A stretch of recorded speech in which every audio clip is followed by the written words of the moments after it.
Hello there. So here we go with the fourth part of my Doctor Who DVD collection, and we're getting into the Peter Davison era. At the time, the youngest Doctor until Matt Smith came along, and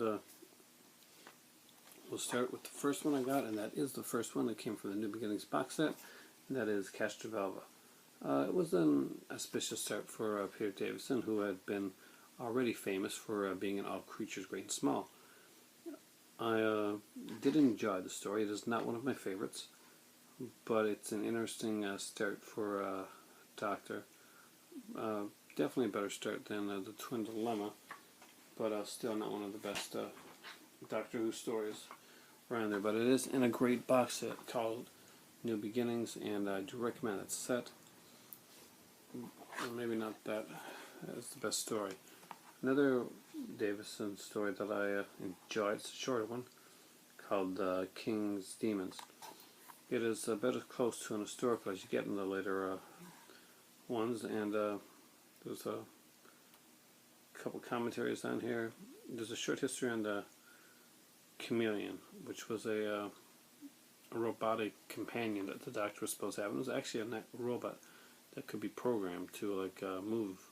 Unfortunately, it took forever to program him to do even the slightest tasks, and therefore he was quickly knocked out of the whole thing. There is a 22-minute historical on the Magna Carta itself, and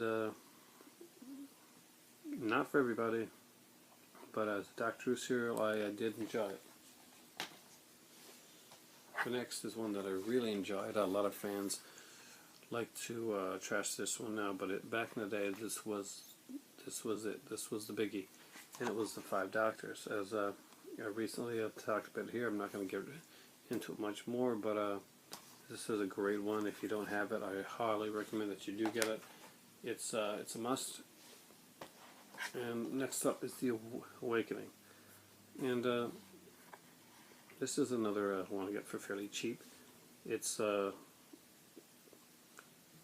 it has some decent things on here as well. Not my favorite of the Doctor Who stories, but I gotta say it's been a while since I've seen The Awakening, so I gotta go back and look at it again. Peter Davison didn't have a lot in my favorite era, but I seem to have a few of his along the way. This one came in the Beneath the Surface set, and it's Warriors of the Deep, and it's probably the weakest of the Silurian stories. Though there is a great feature on the Silurians on this DVD here, and it's fun. I mean, I think we're into the Peter Davison had a lot of companions. It seemed to be more companion-oriented when Davison was the Doctor, and at this point it's Tegan and Turlough. And if you don't know who the Doctor is, then or you haven't watched the series, that won't mean anything to you. But Tegan was a companion that was Australian and constantly complaining that she was stuck with the Doctor. Well, Turlough was a misunderstood young man who kind of wanted to, for reasons explained early on, had to kill the Doctor. Warriors of the Deep is not one of the strongest stories, but it is fun in a cheesy, kind of like bad movie sort of way. Next one is one that I really did like, and it's from the Revisitation sets, of course. It's Resurrection of the Daleks. Of course, we have a Davros coming back here. There is some really great stuff on this, and this one has one of the things that one of the features that I love when they have them on for the Doctors. That's Command Number 5. Basically, this is a retrospective of Peter Davison's entire tenure as the Fifth Doctor, and it's presented by David Tennant, probably the biggest Peter Davison fan of all time. And it is a really, really good retrospective. The retrospectives in these discs are done really well, and they're very in depth. There's some different commentaries on here. I know that Eric Seward is one of the commentaries, and his this would have to be taken apart from other people's, because Eric Stewart actually, after he left the series, decided to crap on the show a lot, and the people around it, and a lot of people were hurt by what he did. And so Resurrection of Dalek is one that I can strongly recommend.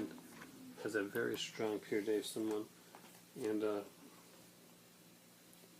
that's the word Tegan leaves when it's basically she says, it's just no fun anymore, Doctor, with the deaths and everything that goes on around her.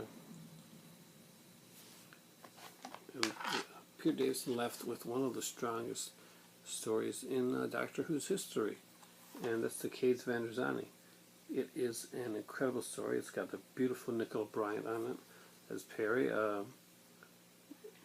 Graham Harper is the director of this one, and if the name sounds familiar for newer Doctor Who fans, it's because Graham Harper is still directing episodes of Doctor Who now, and he's the only director from the original series that is still directing episodes of the new series.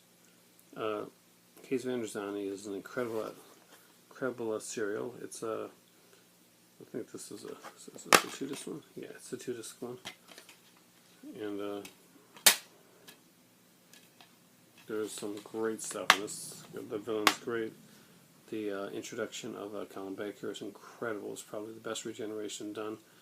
And unfortunately, wouldn't let Colin Baker follow up on the amazing work that he did in this one. Let's go right into Colin Baker, because it looks like we've got some time here.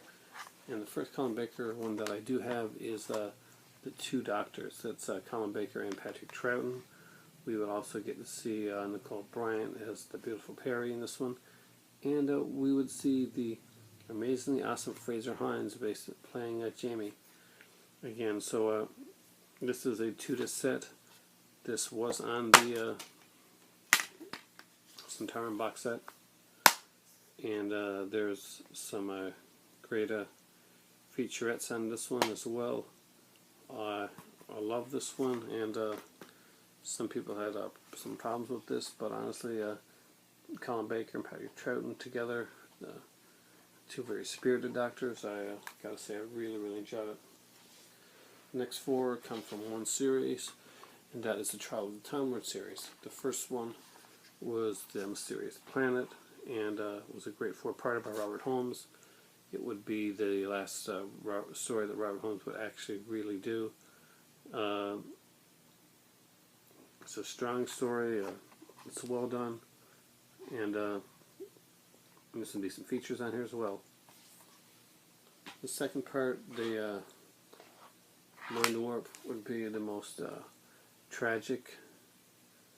It would bring back Syl, one of the creature that was in an earlier Doctor Who Colin Baker series, and of course we'd see the exit of Nicola Bryant in a very, very sad way, but that wouldn't last very long. Her exit would, but the way she went wouldn't, and she wasn't too pleased with that. Next up is third part, Trial of the Time Lord, and it's called the Terror of the Vervides, who look, well, yeah, they look kind of unique. This is not the best of them. It's, I think, this may be the introduction of the, is this the introduction of her character? Yes. This is the introduction of Mel, a character that was pretty much, although she was a famous Broadway actor, she was not very well liked by Doctor Who fandom, and she did a lot of screaming. The last part in Trial of the Time Lord is The Ultimate Foe, and this is a really good one. We finally get to see who is behind this entire scheme that's been going on to basically try the Doctor for genocide, which is what the whole trial is about. There is a great documentary on this one here, and there's some amazing stuff. I mean, I think the third one had the best, one of the best documentaries, basically talking about the cliffhangers in the last season, basically what would have happened. But I'm trying to remember which one. One of these here has an incredible one, basically talking about one thing in this one here is Doctor in Distress. It's a music video that was done to try to get Doctor Who back on the air, and it had actors from Doctor Who singing. I kid you not, singing to get Doctor Who back on the air, and it has to be seen and be believed. This one has the Trials and Tribulations. My very favorite retrospective on any of the Doctors is the one on Colin Baker's 10 years of Doctor, because it was so very strong and well done. And now I have just 2 more left to do on this one here. I have, for the original series, I have Time the Rani. This was actually the first Doctor Who DVD I bought. It's the only Sylvester McCoy that I have, unfortunately, and this is not the best Sylvester McCoy, but it was the first Sylvester McCoy, and I kind of wanted it for that reason alone. It has probably the worst regeneration of all time, and I really enjoyed it. And of course, the revisitation set was Doctor Who the Movie. This is a 2-disc set. That's Paul McGann's only appearance as the Doctor in the Fox movie. There are some really great featurettes on this. It's got, of course, the strip for action, which is actually probably one of the best strip for actions with the Paul McGann Doctor. But I gotta say, it's one of those really, really greats that you really gotta just watch.